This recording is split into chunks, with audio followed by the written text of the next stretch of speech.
Alright folks, welcome to another beer review, and today we've got one of Cloudwater's annual releases, Chubbles, brewed in collaboration with the Veil, if I remember correctly.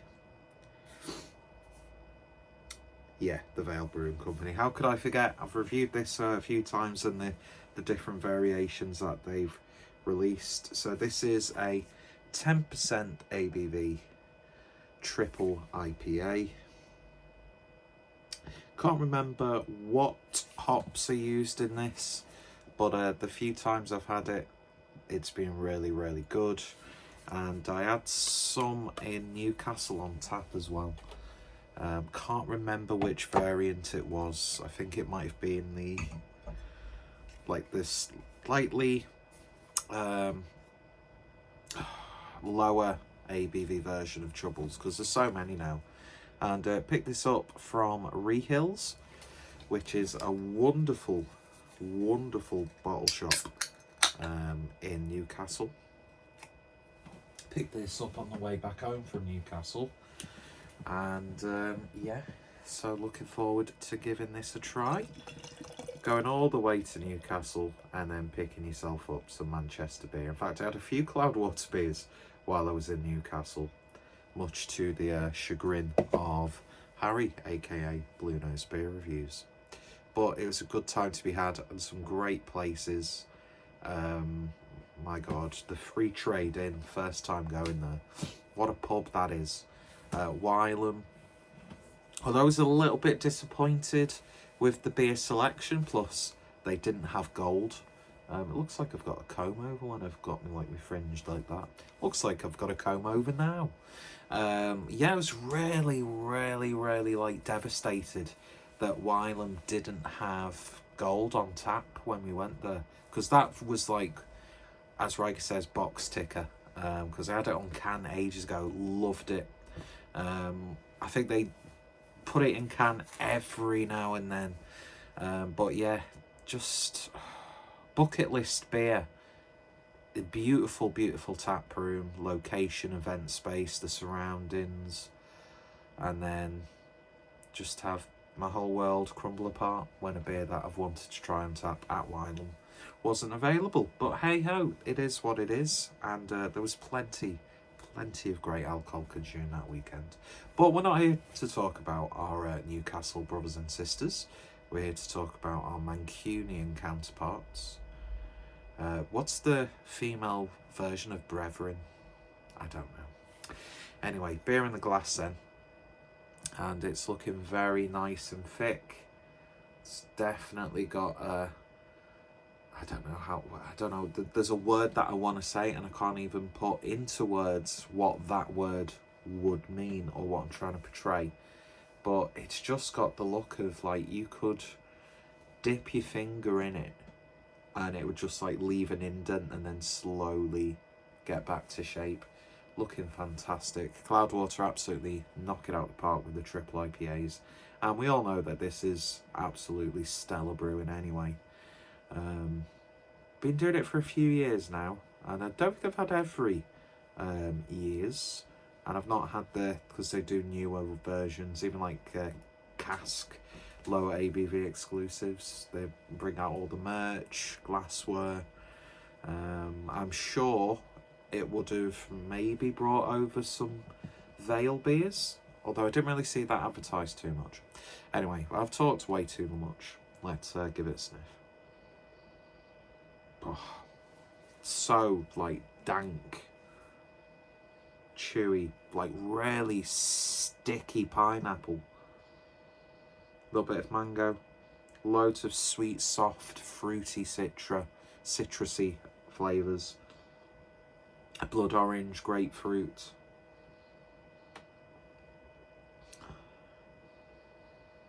Absolutely wonderful on the nose.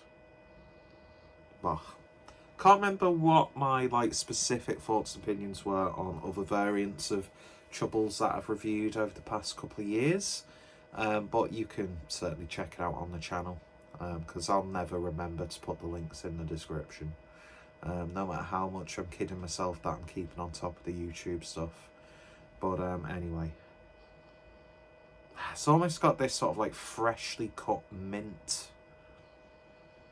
Slight, it's gonna sound weird, but it's not like a massive potent whiff, but sort of like eucalyptus albus oil. Mojito. There we go. Yeah, it smells like a mojito. Anyway, without any further ado, let's just give it a taste and end this review. Cheers. And in a Scouse glass as well. The North.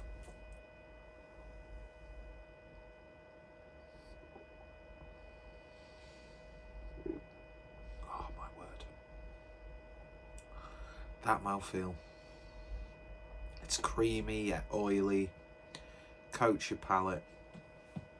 Gets a little bit potent on the back end.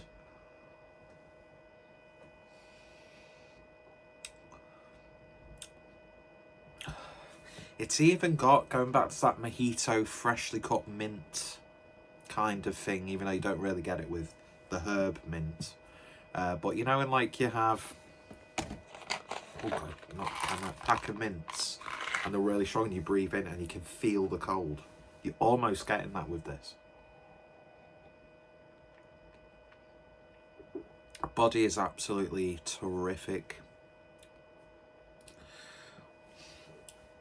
I love triple IPAs. I know people sort of like, there is a big argument, and I suppose to an extent justifiably so, that what's the point in triple IPAs? What's the point in making it that big? But when you get an example like this,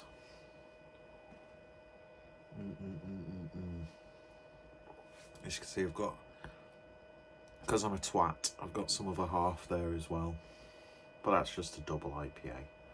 But it's one of the Daydream series, which the best triple IPA I've ever had, and I've probably waxed lyrical, vox popped about this. I know vox popped isn't a proper term. I'm just trying to broaden my vocabulary in these because I say the same shit all the time. I use the same fruits. I use the same, like, I use the same words. But like most breweries with IPAs using the same hops, they just slightly change it around a little. Whereas this, you get the ABV on the back end, which is always refreshing. That shock horror, a higher ABV beer actually feels like a higher ABV beer. I do very much appreciate that, because you could easily just sink this down because of how soft and sweet it is, but it's not too sweet, so it's not too sickly, but you can really just take your time and enjoy it, savour every mouthfeel. I mean, does it have that same sort of presence as it once did? I don't know. It's sort of like Putty from Verdant, and then they've done the triple IPA version, which they did have a can of that in the shop. I don't know why I didn't pick it up. What a head-to-head that would have been. Chubbles versus Putty triple IPA. Oof. But yeah, it's because of how many new breweries are putting out really high quality beers, and just the high level of brewing in general here in the UK. What was probably a mind-blowing beer may have been surpassed by just a casual release from some brewery who you've never heard of. Man, that's the beauty of it. Is that me taking anything away from this beer? Hell no, because it's wonderful. It's a classic example of why I like triple IPAs.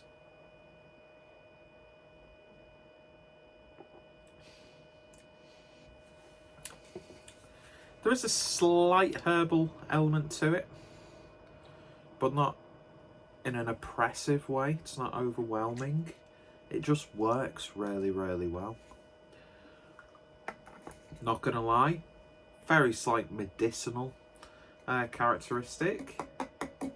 I mean, let's have a look at this. So, canned on the 14th of March. So, you know, it's not green, it's harsh, it's mellowed out a little bit.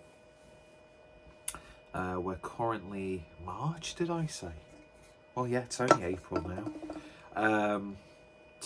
19th of April as I'm recording this review. So, it's basically a month old. And it's tasting very, very good. And I'm just worried now that I've got my calculations wrong on the date, but hey ho, it is what it is. You all know that I'm a fucking idiot. It's very, very good. The more I'm drinking it, the more I'm enjoying it.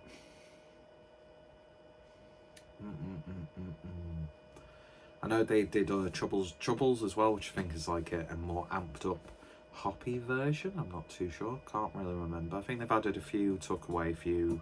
There's a big thing, like it's theatrical. A lot of breweries do these sort of like annual releases, and you know, we fall for it, don't we? We fall for it, even though, you know, throughout the year Cloudwater could brew a beer like this whenever they want it, just for fun. Do you know what I mean? And of course the Veil, fantastic American brewery. Although I think we are at that point here in the UK. Do you know what I mean? Talking about the same shit that I talk about all the time. Even though I think we're at a point now where UK breweries might surpass the US breweries. You can't, you know, you can't forget. It's not dead. We're not in remembrance. You know, you can't understate just how, like, pivotal breweries like the Veil, Other Half, Finback, Vitamin C, Equilibrium, Magnify, just keep reeling off American breweries to make yourself sound more interesting. It's a weird way to impress people, craft beer, isn't it? When you really think about it, you know, like those uber, because I'm a wanky hipster twat. I mean, I've got a blue corduroy velvet finished overshirt on from Uniqlo with a t-shirt from Uniqlo on underneath, graphic tee. Bought me first pair of Air Jordans. Got thick rim glasses, messy hair. 2006, if I'd have been like this, I'd have been absolutely drenched in the... Well, I wouldn't, because even to this day, I'm an anxious, socially awkward mess of a person, but...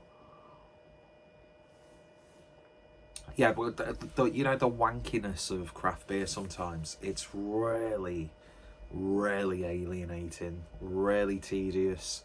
Those conversations that you overhear, these like self-congratulatory posts on social media of, look what beer I managed to acquire.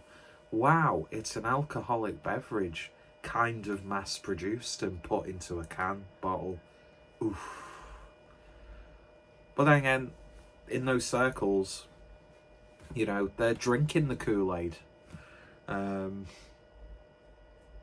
You know, they are Heaven's Gate. So I like to think that I sort of like walk a fine line between the uber wanky twatty, oh look at me, oh you're drinking that, but at the same time I can, from in their perspective, they're looking down on us, but really we're looking down on them because we're just normal people. Do you know what I mean? We just like to drink really nice beer. Sometimes we spend a little bit more on it than we probably should do.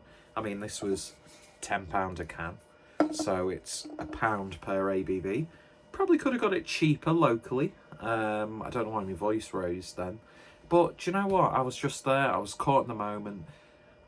I saw that they had Mikkeller Beer Geek Breakfast in can, which I've not had for ages. I was a kid in a candy shop. So, yeah. And plus, I'm a little bit of a whore for Cloudwater. And Manchester will always be forever in my heart. It's my... Shut up. Anyway, what I'm trying to say is that this is a really good beer. In this climate, does it still stand up tall? Does it still deserve that buzz, that reputation, that hype that it has done? I don't know, because like I said, there's so many breweries knocking beers like this out on a regular basis, just as like, oh yeah, we've got a couple of new beers out. Yeah, we just thought we'd throw some hops together and make a triple IPA, and that's like beer of the year. And that's what I love about this. That's what I really, really love about it. But yeah, anyway. So if you've tried this year's Chubbles, did it give you troubles? Were you half chub? Were you full chub? Were you throbbing Chubbles? Are you like me and you have Chubbles all over? Just let me know in the comments. Go check out Cloudwater. Go check out the Veil. Any Chubbles related content, I will try and remember to put in the description down below. And yeah, thank you all for watching. You all take care. You stay safe. And I really need to think of a much more interesting and less cringy outro to videos. But I've just made a noise with my mouth. Fucking kill me now. Bye bye.